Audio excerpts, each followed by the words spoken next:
নমস্কার বন্ধুরা, welcome to ST unique sports. বন্ধুরা, এই ভিডিওতে আমরা কথা বলবো মূলত ট্রান্সফার আপডেট নিয়ে আর ইস্ট বেঙ্গলের শেষ মুহূর্তের বেশ কিছু চমক নিয়ে। তোমাদের বেশ কিছুদিন ধরেই কিছু হিন্টস দিয়েছি, তারপরে কিছু নামও বলেছি। সেই প্লেয়ারদের আপডেট কি রয়েছে সেগুলো আলোচনা করব আমরা এই ভিডিওতে। খুবই ইন্টারেস্টিং একটা ভিডিও হবে, শুরু থেকে শেষ পর্যন্ত দেখো। আর ভিডিও ভালো লাগলে লাইক শেয়ার করে দিও।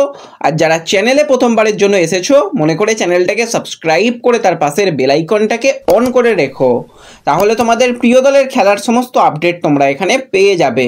তো চলো আর দেরি না করে ভিডিও শুরু করা যাক। তো প্রথমেই যদি আমরা একটুখানি নেক্সট জেনারেশন কাপ নিয়ে কথা বলি, তো বারবারই জানিয়েছি, তবু আরও একবার জানিয়ে দিচ্ছি। ইস্টবেঙ্গলের কিন্তু আজকে সন্ধ্যা 7:30 থেকে ম্যাচ রয়েছে ক্রিস্টাল প্যালেসের সঙ্গে। কীরকম দল, কীরকম স্কোয়াড, সেগুলো আগে আলোচনা হয়ে গেছে। তারা সেই ভিডিওটা দেখোনি, অবশ্যই কিন্তু এন্ড স্ক্রিনে ভিডিওর লিঙ্ক দিয়ে দেবো, সেখান থেকে কিন্তু তোমরা অবশ্যই ভিডিওটা দেখে নিও। তো সন্ধ্যা 7:30 থেকে ম্যাচ, এবং রিলায়েন্স ফাউন্ডেশনের যেটা চ্যানেল রয়েছে সেই চ্যানেল থেকেও দেখতে পাবে। এছাড়া যারা যারা আমাদের চ্যানেল সাবস্ক্রাইব করে রাখবে তারাও কিন্তু সহজ উপায়ে কিন্তু সমস্ত কিছু ব্যবস্থাই পেয়ে যাবে। যাই হোক, এরপরে যে নেক্সট আপডেটে চলে আসবো সেটা হচ্ছে মোহনবাগান সুপার জায়েন্টের আপডেট। 31 বছর বয়সী অস্ট্রেলিয়ার অ্যাটাকিং লাইনের প্লেয়ার ডিমিট্রি পেট্রাটোস, তার সাথে কিন্তু আজকে অফিসিয়ালি মোহনবাগান সুপার জায়েন্ট 2 বছরের কন্ট্রাক্ট এক্সটেনশন করে নিয়েছে। 2026 সাল পর্যন্ত কিন্তু আমরা ডিমিট্রিয়াস পেট্রাটোসকে দেখতে পেতে চলেছি সবুজ মেরুন জার্সি গায়ে। এরপর যদি আমরা চলে আসি সরাসরি ইস্টবেঙ্গলের দিকে, তো বেশ কিছুদিন আগেই তোমাদের জানিয়েছিলাম, বেশ অনেক দিন আগেই জানিয়েছিলাম যে একটা টেলিফোন, যে একজনের প্লেয়ারের আসার সম্ভাবনা ইস্টবেঙ্গলে তৈরি হয়েছে, সেটা জাতীয় দলের প্লেয়ার। কিন্তু এই সিজনে হলে আমরা খুবই খুশি হব। যদি এই সিজনে নাও হয়, পরের উইন্ডোতে হওয়ার সম্ভাবনা অনেক অংশই বেশি, সেগুলো নিয়ে আলোচনাও করেছিলাম। পরে নামগুলো তোমরা জানতে চেয়েছিলে, যখন সময় এসেছে সেই সময় কিন্তু নামও জানিয়েছিলাম। সেটা আর অন্য কেউ নয়, রাহুল কেপি। আমাদের চ্যানেল থেকেই কিন্তু বারবারই এই জিনিসটা আপডেট দেওয়া হয়েছে। তো এখন কিন্তু সমস্ত মিডিয়া বলো, সমস্ত জায়গা থেকেই তোমরা সেগুলো শুনতে পাচ্ছ। তো রাহুল কেপিকে তোমরা সকলেই চেনো, 24 বছর বয়সী ভার্সেটাইল প্লেয়ার। রাইট উইঙ্গার ছাড়াও কিন্তু অ্যাটাকিং মিডফিল্ডারেও খেলতে পারে, রাইট মিডফিল্ডারেও খেলতে পারে, এবং প্রচণ্ড স্পিডি একজন প্লেয়ার। যথেষ্ট স্কিল রয়েছে, যথেষ্ট মাঠে পরিশ্রম করার ক্ষমতা রয়েছে। সেই প্লেয়ারের সঙ্গে কেরালা ব্লাস্টার্সে 2025 সাল পর্যন্ত কন্ট্রাক্ট থাকলেও ইস্টবেঙ্গল চাইছে সেই প্লেয়ারকে নিয়ে আসার। আর এই ডিলটা হওয়ার সম্ভাবনা আজকের দিনে দাঁড়িয়ে অনেক অংশ বেড়েছে। কেরালা ব্লাস্টার্সের ডুরান্ড কাপের স্কোয়াডে রেজিস্টার রয়েছে, কলকাতায় কেরালা রয়েছে, তোমরা সকলেই জানো। কথাবার্তা একদম ফাইনাল স্টেজে রয়েছে।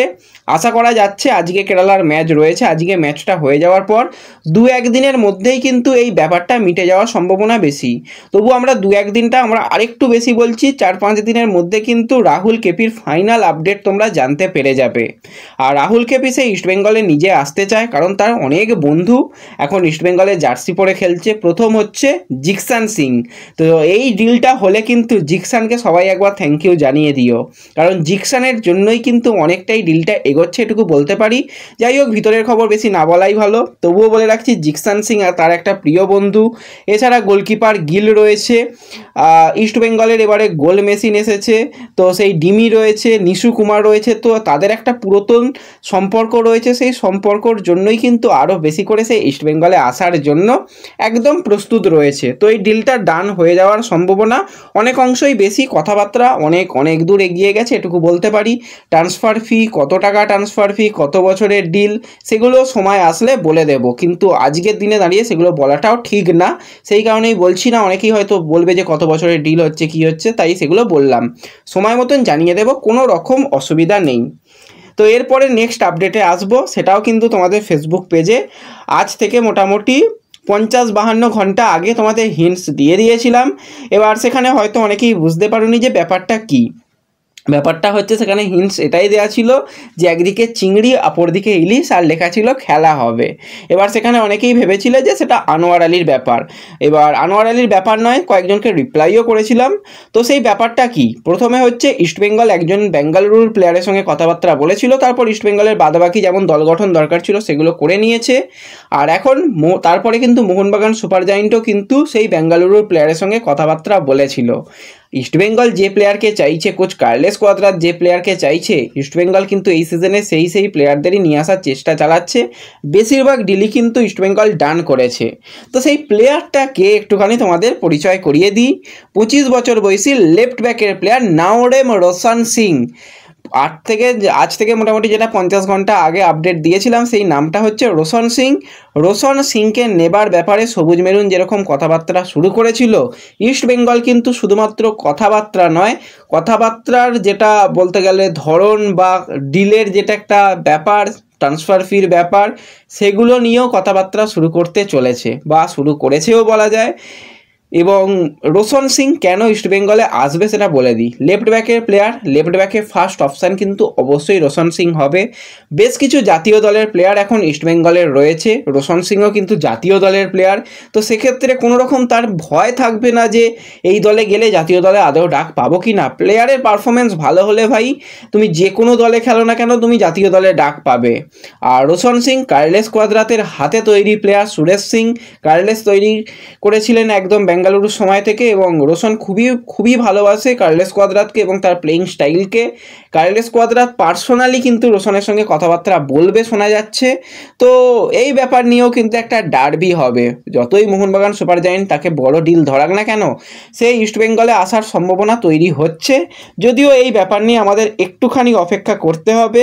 আর এই সামার ট্রান্সফার উইন্ডোতে ইস্টবেঙ্গল একদম শেষের দিন পর্যন্ত বেশ কিছু প্লেয়ারের জন্য একদম ভালো রকম রয়েছে। তো আজকে হয়ে গেল 1 আগস্ট, একদম 31 আগস্ট পর্যন্ত ট্রান্সফার মার্কেট ওপেন রয়েছে। একদম শেষ দিন পর্যন্ত ইস্টবেঙ্গল কিন্তু বেশ কিছু বাজিমাত করবে। পরপর আপডেট দিতে থাকবো, তার জন্য অবশ্যই চ্যানেল সাবস্ক্রাইব। আর যারা ফেসবুক পেজে রয়েছে, ফেসবুক পেজ ফলো। আর যারা এখনও ফেসবুক পেজে জয়েন হওনি, ডিসক্রিপশন বক্সের লিঙ্ক থেকে ফেসবুক পেজে জয়েন হয়ে যেতে পারো। এছাড়া তোমরা সরাসরি গিয়েও কিন্তু ফেসবুকে সার্চ করে SD unique sports channel search করেও ফলো করে নিও। তাহলে সমস্ত লেটেস্ট আপডেট, সমস্ত রকম হিন্টস, সমস্ত রকম ব্রেকিং আপডেট কিন্তু সবার আগে পেয়ে যাবে, এটুকু তোমাদের বলতে পারি। তো এই ভিডিওতে এটুকুই আলোচনা করার ছিল। তো এই জোড়া ইলিশ এলে কারা খুশি হবে, কারা কোন প্লেয়ারকে লাল হলুদ জার্সি গায়ে দেখতে চাও, কমেন্টে জানিও। আর ভিডিও ভালো লাগলে লাইক শেয়ার করে দিও। তো দেখা হচ্ছে পরবর্তী ভিডিওতে। টাটা।